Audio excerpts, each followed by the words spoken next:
langsung, biasanya 2 jam Pak Bro. Ya. Gantian lah. Kalau saya gantian. Assalamualaikum warahmatullahi wabarakatuh. Waalaikumsalam. Terima kasih atas kehadiran Bapak Ibu, terutama Sohibul Bed yang memberikan support segini nikmatnya ini.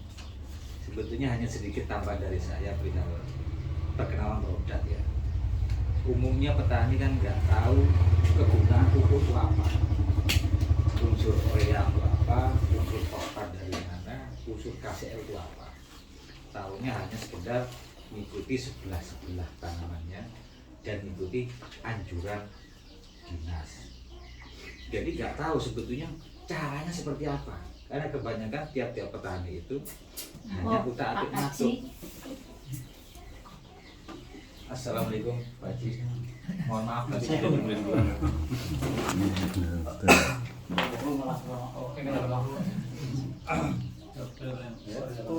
jadi alhamdulillah kami hadir di sini ini memberikan sedikit ilmu ditambah dengan alhamdulillah saya culik profesor ini dengan bantu petani.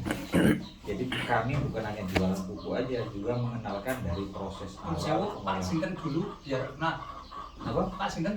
Saya Usman Ali Pak. Pak Iya, udah kenalan. Oh iya, kita lupa saya. Usman Ali PTSGS Pak.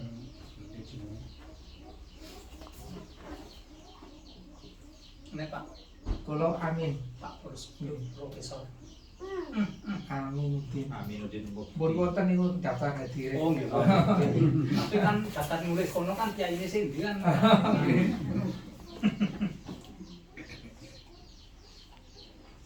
Lanjut. Lanjut gitu Pak. Jadi hal pertama itu nggak semua perlakuan sama. Dilihat dulu tanahnya seperti apa. Ngapunten Pak, saya bahasa Indonesia sama Pak ya. Oke. Saya bahasa Jawa ini kurang begitu fasih karena saya lahir di Madura, tinggalnya di daerah Malang. Jadi hal pertama kita tester dulu tanahnya kekritisan seperti apa. Karena dampaknya produk-produk kimia itu kan nggak mungkin langsung dalam tempo singkat Pak. Jangan pakai produk urea, ZA atau bahan-bahan kimia itu kan dampaknya puluhan tahun. Yang tambah lama, yang semula itu tanaman itu bagus karena unsur tanahnya bagus, itu rusak karena pemakaian terlalu banyaknya kimia. Sebetulnya bisa pakai kimia, itu dikurangi sesuai dengan keperluan tanaman.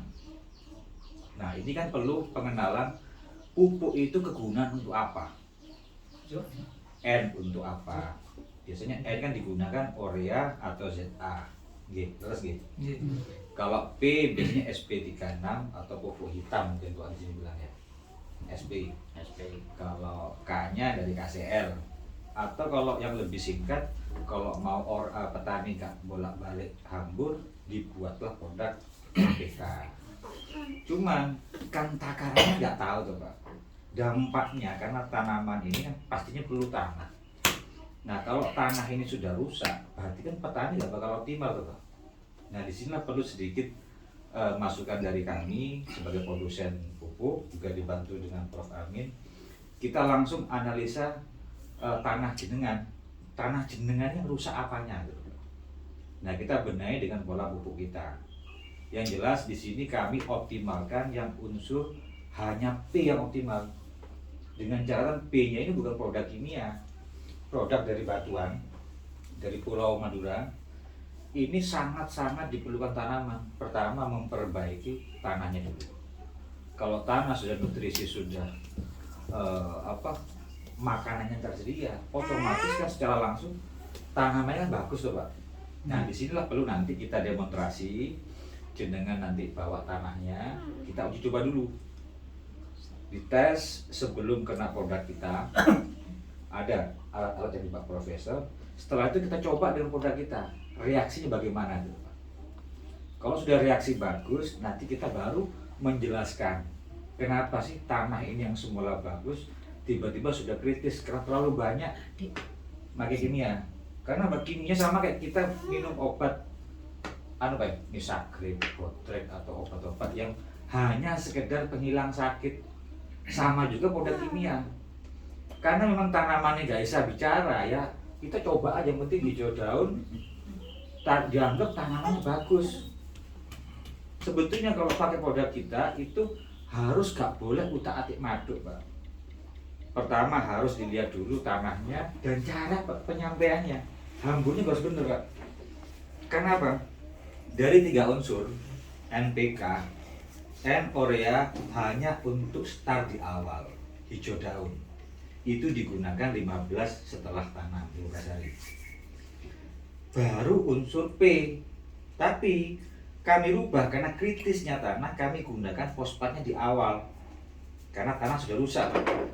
Dengan takaran kurang lebih 300 kilo per hektar. Ya tinggal dikurangi aja, Pak. Kan petani kebanyakan jarang ada yang 1 hektar.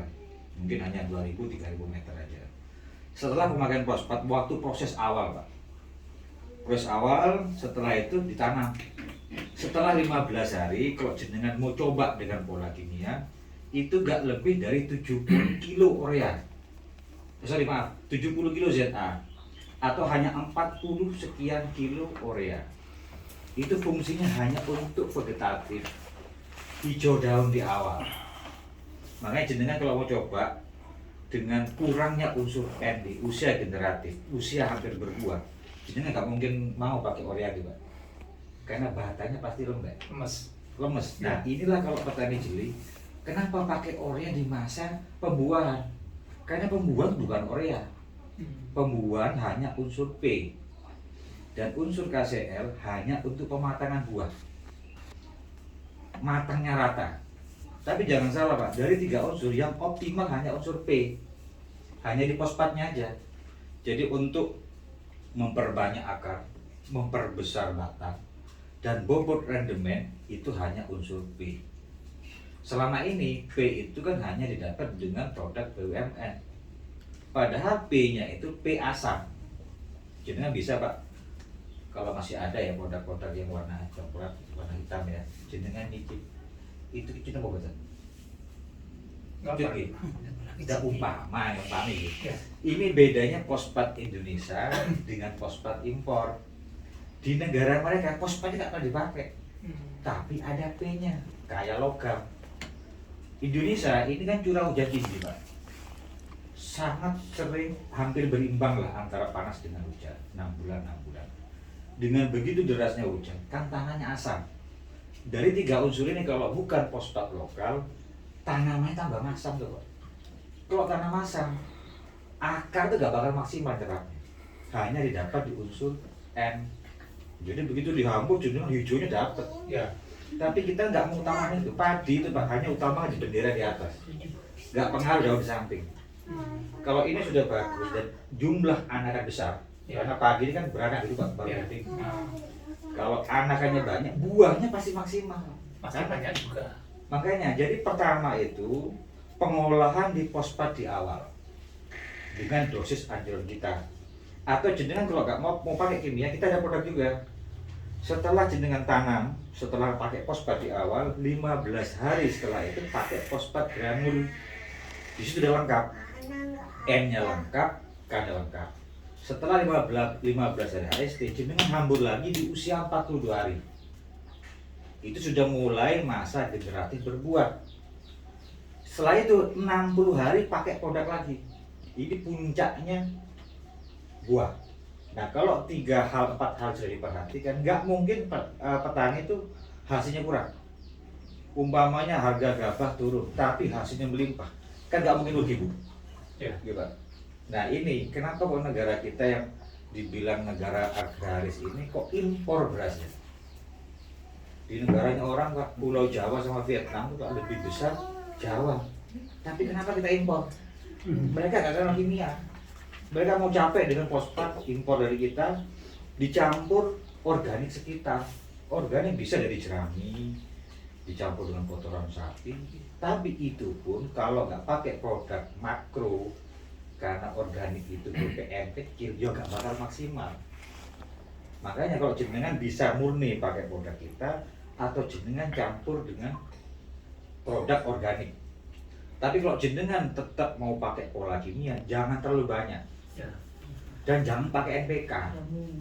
Karena untuk jenis padi, Pak, kita bicara padi dulu, Pak, ya. Itu nggak memerlukan KCl. Nggak memerlukan NPK kalau unsur apa padi. K itu sudah ada lengkap di produk kita, sudah di NPK, itu bisa tepung, bisa granul. Cuman pupuk itu nggak semua sama Pak. Ada yang digunakan di awal waktu memperbesar batang dan sehatnya dulu tanah, baru usia pembuahan.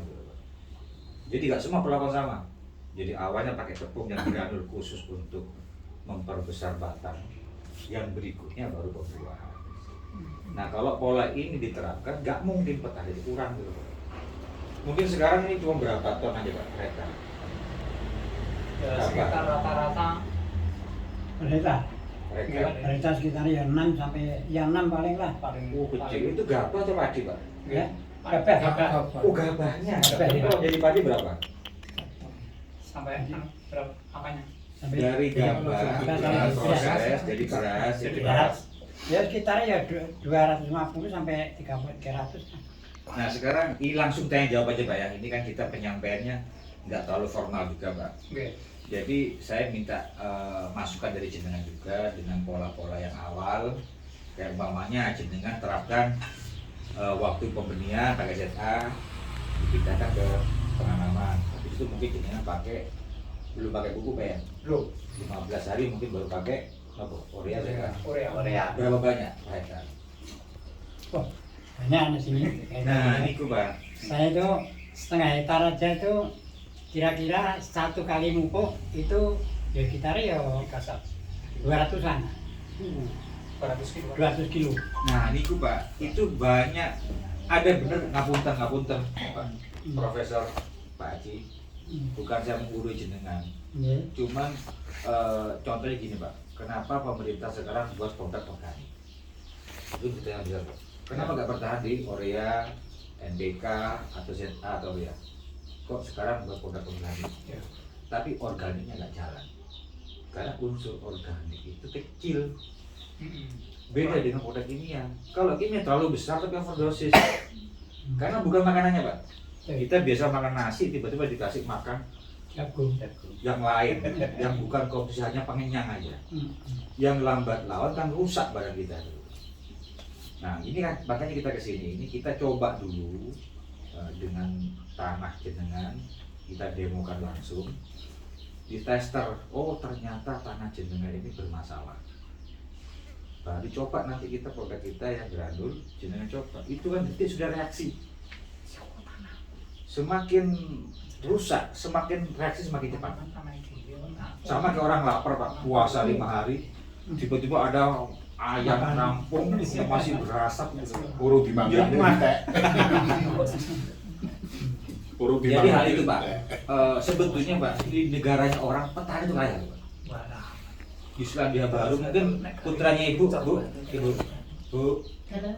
putranya ibu pernah keluar tuh, Iya, keluar negeri. iya. Negara mana? Di Jepang, di Asia, Nah, di Asia. Hongkong.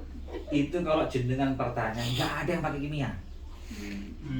Makanya orangnya panjang umur Pak. Loh zaman sekarang semua instan. Ayamnya instan, berasnya kimia, sayurnya pengawet, buahnya pengawet. Ya orangnya nggih ngapunten. Awet muda Pak, karena nggak pernah tua sudah meninggal tuh. Baru tua meninggal ya. Nggih, jadi kalau di luar itu semua itu ada risetnya. Terusnya Kami ekspor organik ke sana. nggak pernah berhenti. Jadi mereka itu kalau ngambil produk dicoba riset dulu, uji spek lengkap. Begitu udah tahu baru beli produk. Nah kalau kita kan enggak Pak, kita ada warna-warna baru coba. Tapi nyoba ini tunggu dari hasil. Kenapa nggak coba sebelum dicoba ditester dulu reaksi apa enggak gitu loh Pak. Di sini yang jadi korban kan jenengan-jenengan. Dianggap bahwa 3-4 ton beras itu sudah cukup.